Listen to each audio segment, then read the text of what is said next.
ನಮಸ್ತೆ ಸ್ನೇಹಿತರೆ, ನಾನು ನಿಮ್ಮ ಶೇಖ್ ಮೊಹಮ್ಮದ್ದೀನ್. ನನ್ನ ಪ್ರೀತಿಯ ಚಾನಲ್ ಪ್ರೌಡ್ ಆಫ್ ಇಂಡಿಯಾ ಚಾನಲ್ಗೆ ನಿಮ್ಮೆಲ್ಲರಿಗೂ ಹಾರ್ದಿಕ ಸ್ವಾಗತ ಸುಸ್ವಾಗತ.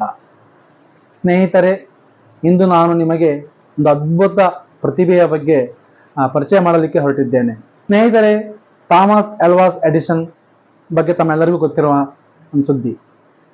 ಇಡೀ ಜಗತ್ತೇ ಕತ್ತಲಲ್ಲಿರುವಾಗ ಜಗತ್ತಿಗೆ ಬೆಳಕನ್ನು ಕೊಟ್ಟಂಥ ಮಹಾನ್ ವ್ಯಕ್ತಿ, ಮಹಾನ್ ವಿಜ್ಞಾನಿ. ಅವ್ರ ಬಗ್ಗೆ ಯಾರಿಗೆಲ್ಲ ಗೊತ್ತಿಲ್ಲ.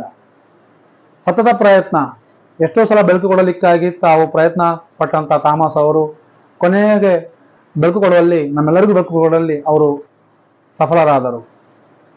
ಈ ಒಂದು ವಿಷಯ ಈಗ ಯಾಕೆ ಹೇಳ್ತೇನೆ ಅಂದರೆ, ಇಂದಿನ ದಿನಗಳಲ್ಲಿ ಪ್ರಯತ್ನ ಪಡೋದಕ್ಕಿಂತ ಹೆಚ್ಚು ಯೋಚನೆ ಮಾಡೋದು ಜಾಸ್ತಿ ಆಗಿರ್ತದೆ.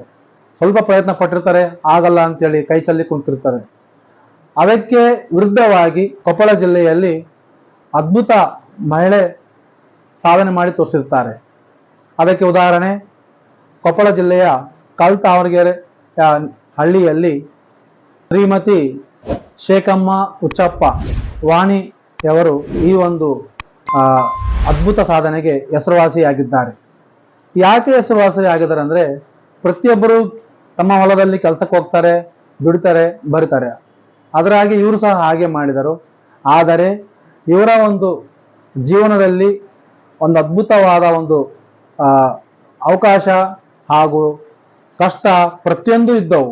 ಯಾಕಂದರೆ ಅವರಿಗೆ ಬಂದಂಥ ಭೂಮಿ ತುಂಬ ಬರಡು ಭೂಮಿ, ಏನೂ ಬೆಳೆಯಲಾದಂತಹ ಭೂಮಿ. ಅಂತಹ ಭೂಮಿಯಲ್ಲಿ ಸತತ ಪ್ರಯತ್ನದಿಂದ ಸ್ವತಃ ಅವರ ಯಜಮಾನರೇ ಕಷ್ಟಪಟ್ಟರು ಆಗಲಾರ್ದಂಥ ಕೆಲಸವನ್ನು ಶ್ರೀಮತಿ ಶೇಖಮ್ಮ ಉಚ್ಚಪ್ಪ ವಾಣಿಯವರು ಸತತ ಪ್ರಯತ್ನದಿಂದ ಪ್ರತಿದಿನ ಎದೆಗುಂದದೆ ಸೋಲದೆ ಆ ಭೂಮಿಯಲ್ಲಿ ಉಳುತ್ತಾ ದುಡಿಯುತ್ತಾ ಮಾಡ್ತಾ ಇಂದು ಆ ಭೂಮಿಯನ್ನು ಬಂಗಾರದ ಭೂಮಿಯನ್ನಾಗಿ ಮಾರ್ಪಟ್ಟಿದ್ದಾರೆ. ಅವರ ಈ ಒಂದು ಅದ್ಭುತ ಸಾಧನೆಗೆ ಇಡೀ ಜಿಲ್ಲೆ, ತಾಲೂಕು, ರಾಜ್ಯಾದ್ಯಂತ ಶ್ರೀಮತಿ ಶೇಖಮ್ಮ ಉಚ್ಚಪ್ಪ ವಾಣಿಯವರು ಹೆಸರುವಾಸಿಯಾಗಿದ್ದಾರೆ. ಅದಕ್ಕಾಗಿ ಹೇಳುವುದು, ಯಾವತ್ತು ಸೋಲನ್ನು ಅಷ್ಟು ಸುಲಭವಾಗಿ ಸ್ವೀಕರಿಸಬಾರದು ಅಂತೇಳಿ ಸತತ ಪ್ರಯತ್ನ ಮಾಡಬೇಕು. ಶ್ರೀಮತಿ ಶೇಖಮ್ಮ ಉಚ್ಚಪ್ಪ ವಾಣಿಯವರು ಆ ಬರಡು ಭೂಮಿಯನ್ನು ನೋಡಿ ಕೈಲಾಗದೆಂದು ಕೈಕಟ್ಟು ಕುಳಿತಿಲ್ಲ. ಸತತ ಪ್ರಯತ್ನದಿಂದ ಎಷ್ಟೋ ಬೋರ್ಗಳು ಹಾಕಿದ್ರು, 7-8 ಸಲ ಬೋರ್ ಹಾಕಿದ್ರು ಸಹ ನೀರು ಬರದೇ ಇದ್ದಲ್ಲಿ ಎಷ್ಟು ಕಷ್ಟವಾಗುತ್ತೆ.